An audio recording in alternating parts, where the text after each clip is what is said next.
हाँ तो दोस्तों यहाँ पे जस्ट डायल के Q4 के रिजल्ट के बारे में हम इस वीडियो में बात करेंगे और जानेंगे कि इसके अंदर अब आपको इन्वेस्ट करना चाहिए या नहीं। तो चलिए शुरू करते हैं। तो देखिए सबसे पहले अगर हम यहाँ पे टोटल रेवेन्यू की बात करें तो पिछले क्वार्टर के कंपैरिजन में 3.5% का ग्रोथ हमको टोटल रेवेन्यू में देखने को मिला है। तो अगर देखा जाए तो फ्लैट परफॉर्मेंस है क्वार्टरली वाइज अगर हम बात करें तो। लेकिन यहाँ पर जो क्वार्टरली वाइज अगर हम नेट प्रॉफिट की बात करें तो वो 32% गिरकर 33 करोड़ का यहाँ पे कंपनी का नेट प्रॉफिट निकल कर आया है। अब देखिए आपका ये क्वेश्चन होगा कि अगर कंपनी का रेवेन्यू बढ़ रहा है तो प्रॉफिटेबिलिटी क्यों गिर रही है। तो एक ये मेन क्वेश्चन है। तो देखिए अभी आपने 1-2 महीने पहले एक न्यूज़ आया था मार्केट में कि जस्ट डायल ने जेडी मार्ट को लॉन्च किया। तो अपने बिजनेस का एक्सपांशन करने के लिए यहाँ पर इसको एक्सपेंसिव लग रहा है, लेकिन अभी कोविड के चलते जो रेवेन्यू इनकी एस्टिमेशन थी उतना रेवेन्यू यहाँ पर कंपनी को नहीं मिला है। अब उसके बाद अगर हम ईयर ऑन ईयर बेसिस पर भी अगर हम यहाँ पे बात करेंगे तो 24% का डिक्लाइन हमको यहाँ पे टोटल रेवेन्यू में देखने को मिला है। और यही अगर हम प्रॉफिटेबिलिटी की भी बात करें तो उसमें भी हमको 56% का डिक्लाइन यहाँ पे नेट प्रॉफिट पर भी होता हुआ नजर आ रहा है। तो अगर आप देखोगे क्वार्टरली बेसिस पर भी नेट प्रॉफिट गिर रहा है, ईयरली बेसिस पर भी यहाँ पे नेट प्रॉफिट गिरता हुआ नजर आ रहा है। अब देखिए इसका मेन रीजन यही है कि अभी एक्सपांशन पे एक्सपांशन थोड़े ज़्यादा हो रहे हैं और उसकी वजह से ईयर ऑन ईयर बेसिस पर रेवेन्यू भी डिक्लाइन हुआ है। तो ईयर ऑन ईयर बेसिस पर यहाँ पे नेट प्रॉफिट भी अच्छा खासा गिरा है। तो यहाँ पे एज अ शेयर होल्डर अब आपको क्या करना चाहिए, तो उसके पहले हम इसके फंडामेंटल्स पर नजर डालते हैं।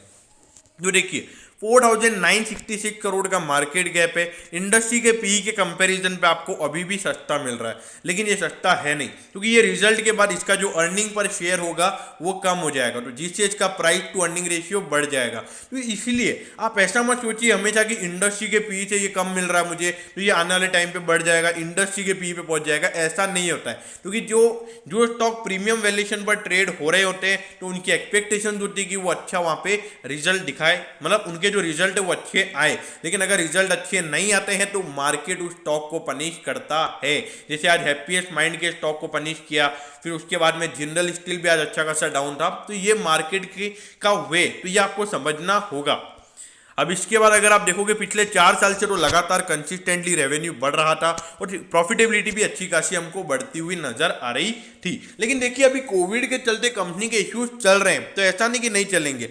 और ये भी समझना होगा कि इस सेक्टर के अंदर कंपटीशन बहुत ज़्यादा है और अगर आने वाले समय में और प्लेयर्स लिस्टेड होते हैं, जो भी डिजिटल प्लेटफॉर्म वाले प्लेयर्स हैं, तो वहाँ पे कंपनी के लिए थोड़े से इश्यूज बन सकते हैं। तो ये बातें हमको ध्यान रखनी होगी।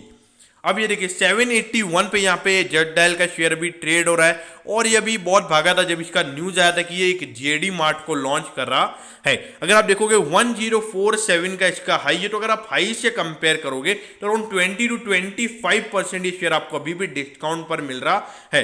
लेकिन देखिए मार्केट ने इसको करेक्ट किया हुआ है क्योंकि जो रिजल्ट एक्सपेक्टेशन थी और कोविड के चलते जो इश्यूज चल रहे हैं तो वो फैक्टर इन हमको यहाँ पे पहले से होता हुआ नजर आ रहा है।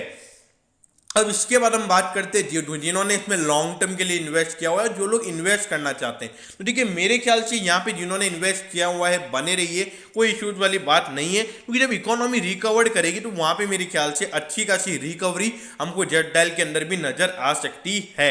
लेकिन जो अप्रैल से लेके जून वाला मंथ है वहाँ पे मेरे ख्याल से अभी तक थोड़े से इश्यूज बने रह सकते हैं। जून के बाद जब जुलाई में मेरे ख्याल से थोड़ी रिकवरी आती है तो तब मेरे ख्याल से थोड़ी सी राहत वाली बात जस्ट डायल के लिए रहेगी। तो जो शॉर्ट टर्म इन्वेस्टर्स हैं मेरे ख्याल से जून एंड तक आपको कम से कम जस्ट डायल से दूर रहना चाहिए।